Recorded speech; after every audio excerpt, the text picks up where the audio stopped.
Of revival. Naomba nirudie tena kusema. Let me repeat again to say. Ni kazi ya Roho Mtakatifu. It's the work of the Holy Spirit. Inayofufua upya. That revives again. Maisha ya kiroho. The life of the spirit. Ya mtu au ya kanisa. Of a person or the church. Ambapo watu wanarudi. Where people they come back. Katika hali ya moto wa kwanza. In the environment of the first fire. Wa kumpenda Mungu. Of loving the Lord. Hali ya uamsho. The situation of revival. Sio kwa ajili ya kumpenda mwanadamu mwenzako. Not to love your fellow human. Bali uamsho. But revival. Ni hali ya kumpenda Mungu. It's the act of loving the Lord.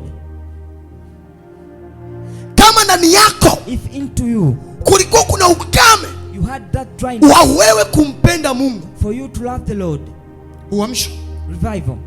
Nguvu ya uamsho. The power of revival. Urejesha ile kiu. It brings that hunger. Na ule moto wa kwanza. And that first fire. Wa kumpenda Mungu. Of loving back the Lord.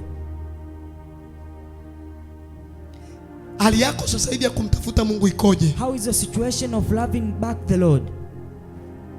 Ask yourself. Jiulize mwenyewe. Hali yako ya sasa. How is your situation? Ya kumtafuta Mungu. Of seeking the Lord. Kwa ule uzuri. With that goodness. Ikoje? How it is now. Ile nguvu. That power. Ya kumtafuta Mungu. Of seeking the Lord. Kwa viwango. Of dimensions. Ndani yako ikoje? Into you, how is it there? Ile njaa na kiu. That thirsty and hunger. Ya kumuona Mungu kwenye maisha yako. Of seeing the Lord to your life. Ikoje? How is it ndani yako? To you.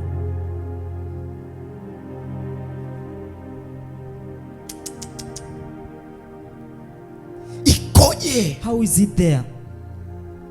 Hapa ndipo Roho wa Mungu anashuka. It is place where the Holy Spirit comes. Na kuweza kujaa upya. To come and be fulfilled. Ndani ya watu ambao. To the people who. Hakuna uamsho ndani yao. There is no revival to them. Watu ambao wana uamsho. People who have revival. Huwa wakati tamaa katika kumtafuta Mungu. They don't lose hope to seek the Lord. Hata majaribu ya japo kiasi gani. Even temptation to come. Wao. Them. Usimama na Mungu. They stand still with the Lord. Wao. Them. Umtamani Mungu. They desire the Lord. Wao. Them. Umuhitaji Mungu. They need the Lord. Kuliko kuhitaji chochote. More than needing anything.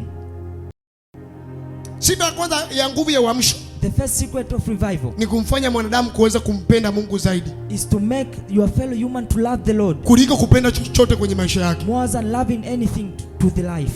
Unanisikia vizuri? Do you hear me? Jesus.